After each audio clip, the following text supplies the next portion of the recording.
a mistake, a failure is not a label. It's an occurrence. So learn from it and keep moving forward. Welcome to The Pursuit. I'm your host, Ben Spangle. I'm excited to have you here today. At our show, we're all about helping you in the pursuit of your best body, mind, spirit, and life. Thanks for being here. If you're watching, you already know who the guest is. If you're just listening, you are going to love our episode today. I've got none other than Sharon Lechter with me. Sharon is the co-author of the Rich Dad series, amongst many other books, Think and Grow Rich for Women. One of my personal favorites, Outwitting the Devil with Napoleon Hill. I love the work that you did there. And if you don't know who Sharon is, if you've been under a rock for a while, but I mean, she's sold over 30 million copies of books, given well over 1,000 keynotes, one of the most sought after speakers there is right now. And I feel really blessed to have you here today, Sharon. Thank you for being here. Well, thank you, Ben. I'm delighted to be with you. It's pretty exciting. I have to tell you before we even start too, that like many people, your Rich Dad series was one of the greatest influences on my business life. And I know that had I have not read that book when I did, that my life wouldn't be what it is today. So thank you for the amazing work that you've done. Well, you're very welcome. And I appreciate it. A lot of people read it, but don't take action. So I want to applaud you for actually being inspired by the book and taking action to really improve your financial life. So congratulations. Thank you. So we have lots of directions we could take today and several things I do want to talk about. Really quickly, I found it fascinating as I learned about it myself. Before we jump into some of the nuts and bolts, can you give us the quick version? I read it myself, but the quick version of how the Rich Dad series started, how that all came about? Well, absolutely. I had just sold the Talking Book children's business in 1991. And Mike and I relocated here to Arizona. And our oldest son went off to college in 92 and came home in December in credit card debt. So I was pretty upset with them, but more mad at myself because I thought I taught him about money. And we wouldn't bail him out, but that was December of 1992. And that's when I dedicated the rest of my career to financial literacy and financial education. So I started working with school systems. So I used to have red hair. It's white. Okay. School systems. But fast forward a few years, in 1996, my husband called me and said, I met this guy that has what you've been looking for. I always like, when I'm in front of women, I go, what would you think if your husband called you? I met a man today that has what you've been looking for. But it was Robert had come in to see Mike in his flip-flops and board shorts and Hawaiian shirt with this idea for a board game. Now, understand, Mike's a well-known intellectual property attorney. He was up on the high floor in a bank building, mahogany corner office, and this guy walks in with this thing. And so Mike's philosophy is always suspend disbelief when he's talking to his clients to help him create assets. And I met Robert at the first beta test for the board game Cash Flow. And I'm the only one that got out of the rat race, but I loved it because it was absolutely consistent with what I was teaching. The importance of buying, building, creating income producing assets. Don't chase money, chase the assets. And so I volunteered just as a friend to help him commercialize the game. And during that process, he told me he was going to charge $200 for it. And I said, you might want to write a brochure that explains the methodology behind it that will convince people to fork over $200 because this is 96, 97. For sure. Yep. And that's when he asked me to be his partner. And so we wrote that brochure together, and that brochure was Rich Dad, Poor Dad. So most people don't know that. It was never intended to be a product on its own. It was meant to help us sell the game. And of course, it took over and created a huge life and a huge trajectory of its own right. And so that started, we never expected to be a book publishing company, but that was our first of 15 books we wrote together. And then I launched the Rich Dad Advisor series. So we definitely became a publication company. That's amazing. What a great story. Yeah, it's funny how something like that, initially an idea just on the board game, turned into what it has today and impacted the millions and millions of people. It's incredible. I'm curious for yourself, because I was now, well, I guess we're 26 years from back then when it was initially getting started. What have been some of the biggest lessons as you guys have built that brand that you've learned? Well, I think it all started with my talking children's book company, where we learned the power of association. We had this new technology, kids with books with sound strips down the side. And at that time, believe it or not, kids didn't have technology, they didn't have screens. And so we said, how can we get parents to trust us? And I realized that in order for them to trust us, that we need to align with other brands that they trusted. So we did deals with Warner Brothers, Sesame Street, Disney. And that allowed us to explode that business around the world because we had instant trust. And that really is such a huge issue, and particularly in today's world where speed to market is everything. Find the best in class and find out if you can work a strategic alliance so that you can get to market more quickly than trying to build it on your own. And so I took that knowledge and that experience when we started Rich Dad. My husband and I had a printing company. We published Rich Dad because we didn't want to give up rights to the copyright. And it was only once we'd made it to the New York Times, Wall Street Journal, Business Week back then, that the big publishers came to us and they wanted to work. They paid us a big check just to work with us. Wow. And that's kind of the philosophy I had, because at the Talking Book Company, we had to pay big checks to those companies to pay a licensing fee. And I said, next time I want this to reverse. Next time I want to build a business where we get the checks. And that's exactly what happened. So we had, when we wanted to do infomercials, Time Life came to us and paid to us to work with them. We had a seminar company, a coaching company. All of those things allowed us to really expand quickly with companies that had established systems and established track records. And so we could flow our content and have our ability to do quality control and allow us to reach more people more quickly. And that's in essence, the idea that I still teach my clients. So how can we exponentially grow by selling B2B instead of B2C all the time? That's awesome. It's pretty interesting. And you mentioned how probably even more so today that strategy's even more applicable and more valuable today. As you say that, why do you say that more so today than ever before? Well, we didn't have the internet back then. Today, you have a business idea and you can get up and running right away on the internet. But in order to really spread your message, you need to find other influencers. You need to find a way to distribute your message to the greatest number of people. And so the systems and the tools to be able to do strategic alliances and partnerships and affiliate arrangements are much easier today than they were back then. Yeah, that makes sense. That makes total sense. I want to talk about, I know one of your messages that you live and teach all the time is playing big. And, I think that what I've noticed is in the last few years, certainly there's many people that are, but I also feel like many people are kind of shrunk into just a not playing big mentality over these last few years. So when you talk about playing big, first and foremost, how do you describe it? And then we'll come to some other stuff, but let's start with that. Well, I launched the Play Big movement. It's a Facebook group, and the whole movement was launched because I had kind of gone into deep grief and stopped playing big. I lost my son 10 years ago, and I have always played big, as I said, Warner, Disney, and all of a sudden I found myself playing small in grief, looking down kind of with blinders. And way too many people are playing too small. And particularly since COVID hit, a lot of people have gone insulated and they're not reaching the number of people that they should or could. And so I launched a Play Big movement because I made the decision that I had to play big again, because I was I started to retire. I got bombarded with family and friends. And I even heard my son in my ears saying, "Get over it, Mom, there's more for you to do." It's such an important message to everybody watching and listening to this right now. No matter what stopped you in your tracks, it could have been a death, like in my case, or a divorce, a financial setback, an illness. You're still here. You're still here for a reason. And whatever you've been through has made you stronger. And you now have an opportunity to help others that are going through the same thing. And so it's best to take whatever happened, because we all have issues.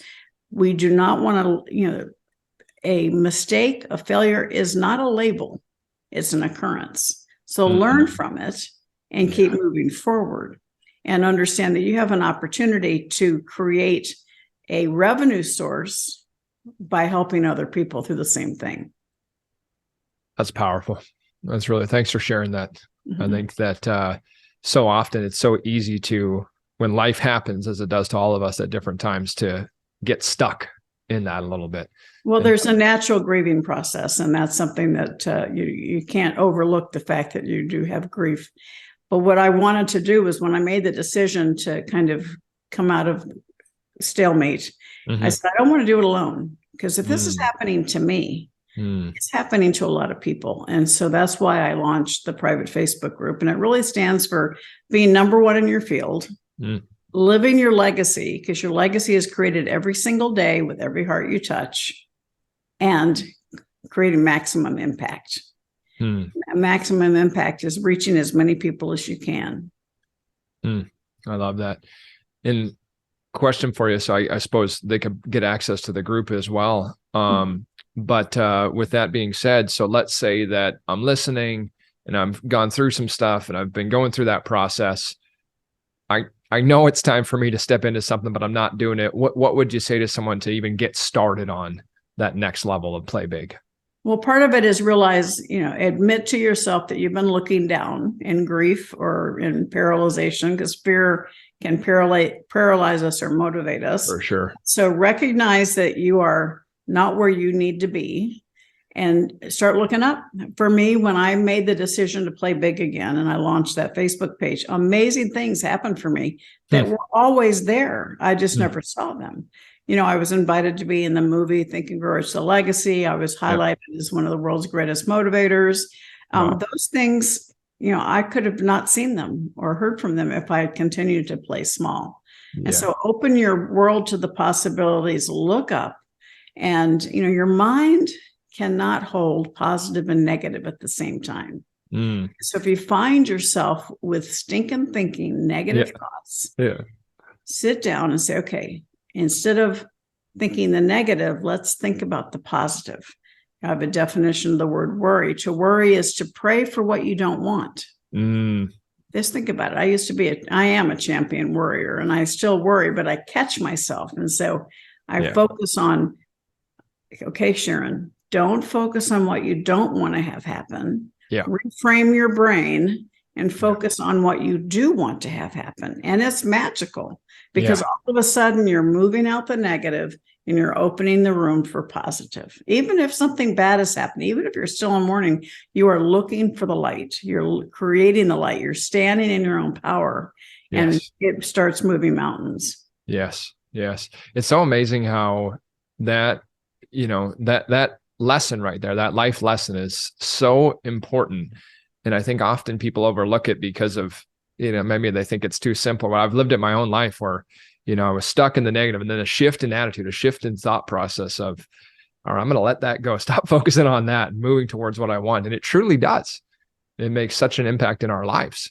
Well, one of the ways that I teach is so important, because we think we have to do everything on our own. And in my book, 3 Feet from Gold, which was the first book I did with the Napoleon Hill Foundation, I talk about your personal success equation. Yes. And I use this in every speech, every interview, because it's such a good way for you to identify where you need to take some action.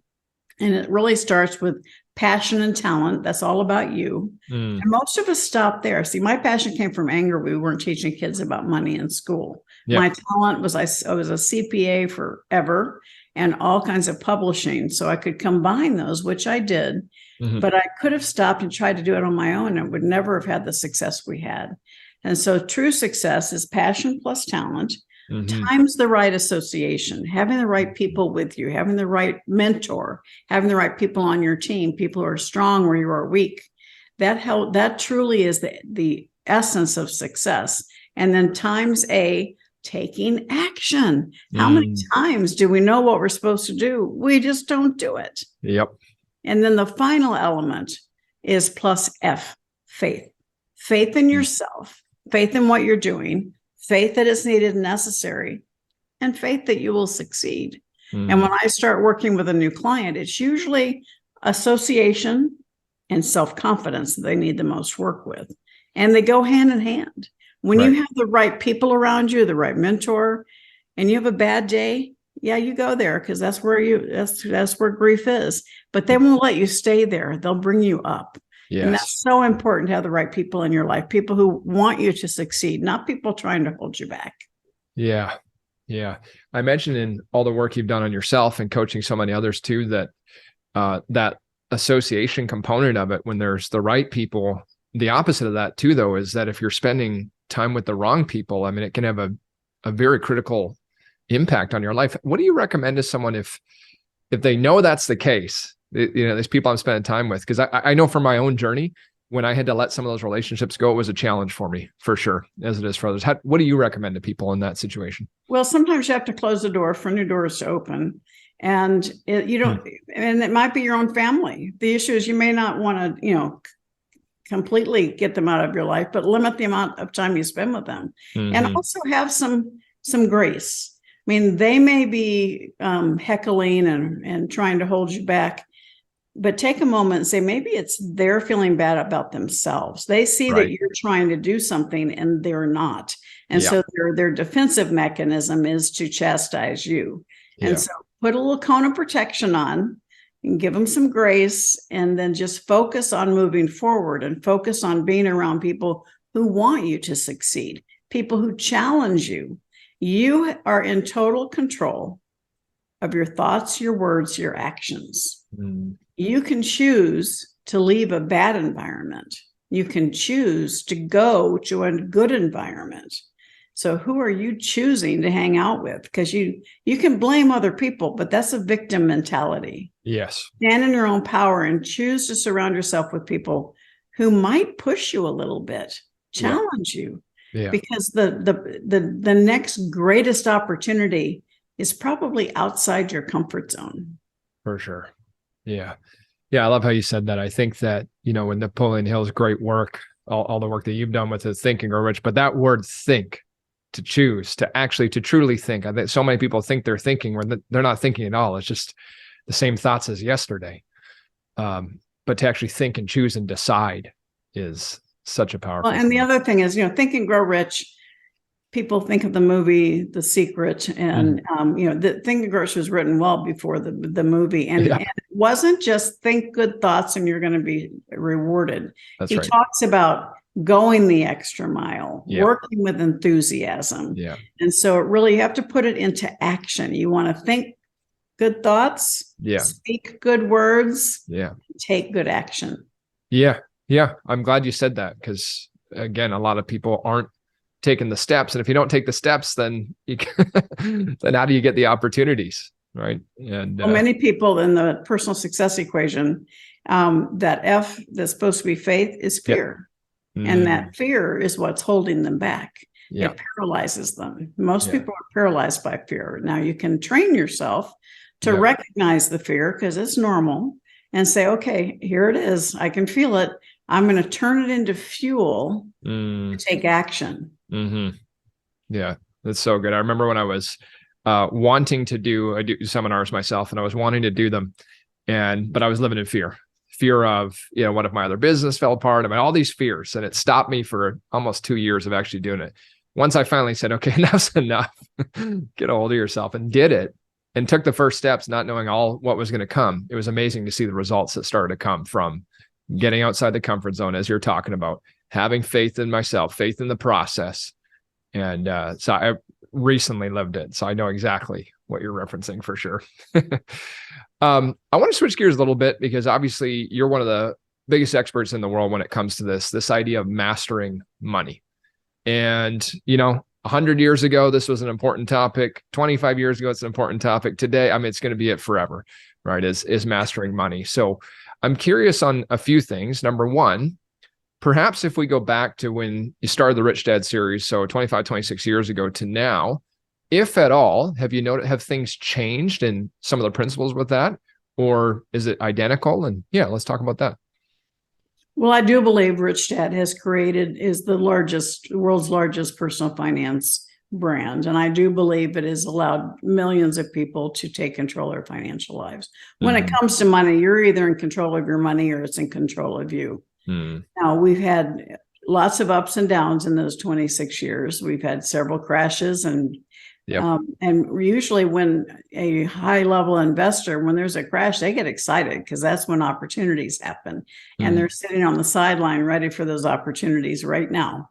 But chaos creates opportunity. Chaos creates, if you're creative and curious, you can find a way to invest even during tumultuous times. And so I know that Rich Dad Poor Dad has created an entire new dialogue around money and the cash flow quadrant as well. And it's something that was really needed. I mean, I grew up in a household where we talked about assets, we talked about cash flow, we talked about appreciation, talked about passive income. And I didn't realize very few people, if any, had that kind of education until I got out into the real world. I started my public accounting career, and it's like, people had no clue how to handle their money. And I saw how businesses succeeded, but probably more importantly, saw a lot of them failed. And so the more and more, sorry about that, more and more, I think it was good for me to understand that I knew something that could help people, and I had a responsibility to share it. And so it inspired me. It turned up my passion to know that I could support and help people have a better life. And things have changed, all right? Along with more people getting educated, a ton more people into real estate investing, all that's really good. But at the same time, there's a ton more credit card debt. The government's in a tremendous amount of debt.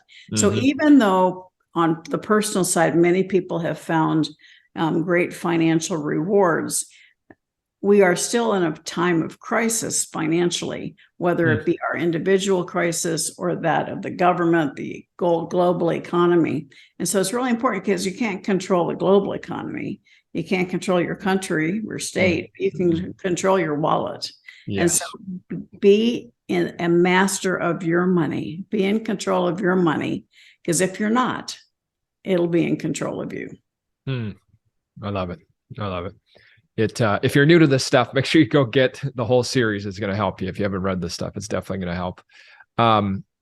As we come getting close to an end here too. So with the crisis financially, say, be in control of your money. If maybe I'm listening and I'm thinking, yes, love those ideas, and we're not going to give them all the resources from all the books, everything, they can go get them. But if they said over the next few years, I want to completely change my financial future, what's one or two tips that you'd say, start with these? Well, I would invite them to reach out to us, info@Sharon Lechter. We have a money mastery course. Perfect. That is very expensive on my website, but if they reach out to us, info@SharonLechter.com. I think it's $14.97 on my site, but we sell it for $197 because I am invested in making sure people have the resources they need to take control of their lives. And people are getting out of debt. They're starting businesses. They're investing in real estate. So the course really does work, and I'm happy to give our reduced price to any of your listeners. But the first thing is to figure out where you are financially. The biggest problem is most people have no clue where they are financially, and they put their head in the sand and they hope it goes away. And so even if the picture is bleak, just taking the time to assess where you are financially will make you feel like you're back in control. And then understand where your money's coming from. Understand your debt between good debt and bad debt, and start focusing on your bad debt. And some people say start with the highest interest rate. I say start with the lowest balance. Yeah. Because if you can pay off the lowest balance, that's going to increase your confidence. Yep. Then you can attack the highest interest. Yeah. But it's really important because even the small steps will make you feel more empowered because you're not ignoring it anymore. Yes. That's such a great lesson. Thanks for sharing that. I didn't tell you, but I've been in the financial planning business for 15 years before I was doing seminars and everything. And the exact same thing, probably learned it from you, the exact same thing of teaching people that lowest balance to build that confidence and build that win, those wins on that, right? The right feeling of it. Thank you for that. Two last questions. So before I come to those, you had mentioned the personal success equation, and I know people can I think it's on your website, or is it personal success equation? You can go on my website, SharonLechter.com, and there's a link there, or you can go directly to personalsuccessequation.com. Perfect. We'll get that. There's a free ebook that takes you through your personal success equation and asks you questions, triggers ideas of things that will help you identify your passion, be able to think about the status of your associations, and give you some ideas on how to move forward. Amazing. Everybody get a copy of that. The other thing I wanted to talk about too was, I know you do a daily motivational tip. So if you want to talk a bit about that, I'd love to give our listeners access to that too. Oh, certainly. Thank you so much, Ben. I think, when I get mad about something, I usually start a new company. And so my passion came from being mad that we weren't teaching kids about money in school. And I was passionate about it today as I was back in 1992. Mm-hmm. And when COVID started, I got really angry at all the negativity. People were scared to death, negative. There was no brightness. Mm-hmm. And, we already live in a world with too much mental illness. And so I started a daily motivational tip. They call it daily ATM, a take on bank ATMs, but this is abundance, tips, and mentorship. And it's a 2 to 3 minute message every single day. I'm just about to do my 1,000th episode. So amazing. Every single day, just to bring a little bit of encouragement, a little bright light. And every single one of them, I end with saying, "You are fabulous." And I say it with me, "I am fabulous." Yes, you are. Because we just need to feel good about life. Yeah. We only have one. So let's make the most of it. Amazing. And that's on SharonLechter.com. That's where they'll find that too. Yes. Yeah. And you can go to atm.SharonLechter.com for direct access. So. Okay. Amazing. Thank you for that. 2 last questions. I can only imagine the number of books that you've read in your lifetime. And so I'm curious maybe give me 1 or 2 of your top favorite books outside of Think and Grow Rich.